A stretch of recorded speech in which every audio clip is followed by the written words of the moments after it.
given. So let's say meron tayong given. Pag piecewise guys, meron siyang subfunction na remember. So para siyang system pero hindi. Pero subfunction ang tawag sa kanya. So let's say meron tayong x squared. If x is less than or equal to 1, then 3. If x is greater than 1 but less than or equal to 2, tapos x if x is greater than 2. Ang hirap, hindi ko marunong neto. Paano ko to explain? Remember guys, pag i-graph ko ito, madali lang man ito i-graph. Paano ba ito i-graph? Dapat marunong ako paano yung function x squared, ano yung constant, ano yung linear, kung paano siya i-graph. Do paano ba ito padaliin? Kasi pag may mga restriction kasi ito guys, pag mga ganito, ibig sabihin kasi nito guys, pag x less than, kukunin mo sa left.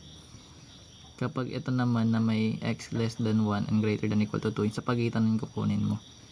Tapos pag greater than to 2, sa right part lang. So kunyari, gagraph natin ito. Yan.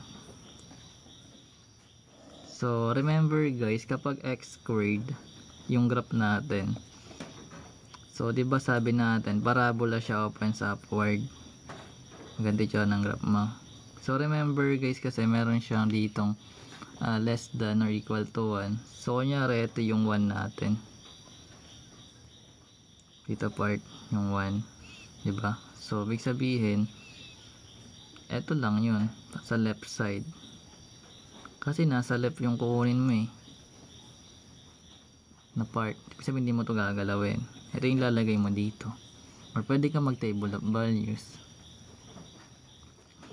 parang ganon. Then kapag constant naman, kasi para lang siyang y equals to 3, so diba sabi sa restriction natin meron siyang 1 hanggang 2 lang.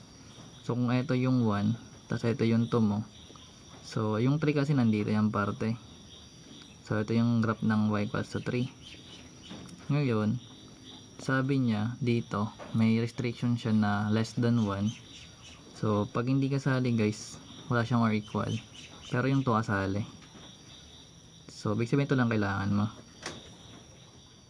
eto wala to, dito kasali. Then para naman dito sa x, same lang siya ng y equals to x. So linear yan guys, tatagos lang dito, tatagos, ganyan tsura niyan, straight line. So ngayon sabi niya greater than 2. So kunyari ito yung 1, ito yung 2, so nandito yung parte, so open circle lang yung guys, tas sa right kasi greater than.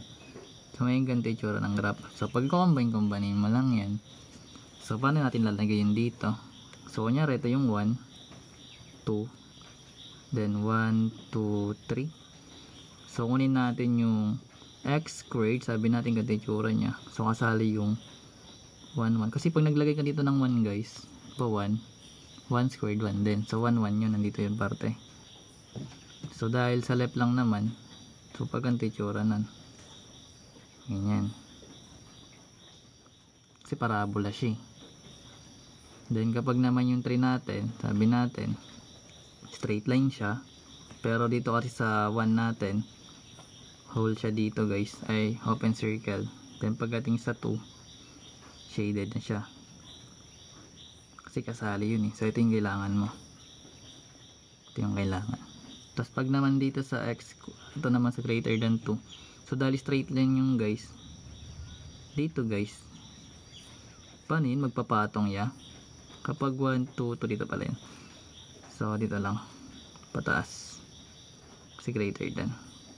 So ganito yung tsura niya ng graph, diba mahirap? Dadyo ko lang, ganun siya ginagawa guys. Kapag nag-graph ka ng piecewise, dapat alam mo yung constant function, yung quadratic function, yung linear, yung cubic, paano yung mga itsura nila para hindi ka mahirapan mag-graph.